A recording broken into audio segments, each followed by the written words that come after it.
اور پاسٹر صاحب نے یہ کہہ دیا، بوا جی نے یہ کہہ دیا، اس کا مطلب ہے ہم آج تک مچور ہی نہیں ہوئے، ہم بالغ ہی نہیں ہوئے، ہم انہی باتوں میں اپنا وقت جو ہے وہ برباد کر دیتے ہیں۔ اور جب بالغ نہیں ہوتے، مچور نہیں ہوتے، تو پھر ہم وہی بچے رہتے ہیں اور سیریل کھاتے رہتے ہیں۔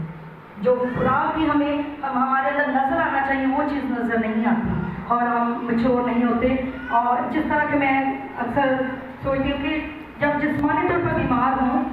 تو ہمیں کوئی خوراک اچھی نہیں لگتی، ہم کہتے ہیں یہ کڑوی ہے، اس کا کوئی ذائقہ نہیں، یہ بد ذائقہ ہے، یہ میں نے نہیں کھانی، کیونکہ ہم بیمار ہوتے ہیں۔ اسی طرح جب روحانی طور پر بیمار ہوتے ہیں تو ہمیں کلام کا کوئی مزہ نہیں آتا، کلام کا کوئی اثر ہماری زندگی میں نہیں ہوتا، کلام تاثیر نہیں پکڑتا، کلام ہماری زندگی میں جڑ نہیں پکڑتا، کیونکہ ہم روحانی طور پر بیمار ہوتے ہیں۔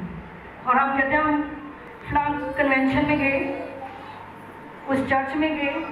مزہ ہی نہیں آیا۔ بیمار تو آپ لوگ خود ہو،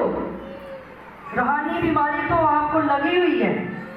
تو وہ خوراک کا کیا ٹیسٹ آئے گا، وہ کلام کا کیا ٹیسٹ آئے گا، کیونکہ آپ پہلے سے ہی ایک بیمار ہو، اسی لیے آپ کو خوراک کی نہیں سمجھ لگ رہی۔ اور جب ہم روحانی طور پر بالغ نہیں ہوتے، اس کی اور بھی ایک ایگزامپل ہے۔ بالغ ہونے سے مراد یہ ہے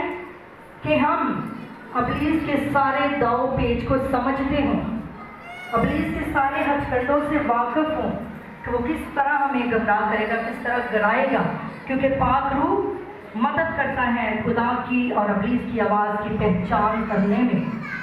اور جب ہم بالغ نہیں ہوتے تو پھر پاک روح تو کام نہیں کر رہا تھا، اور پھر ہم یہ نہیں سمجھتے کہ ہم نے کس طرح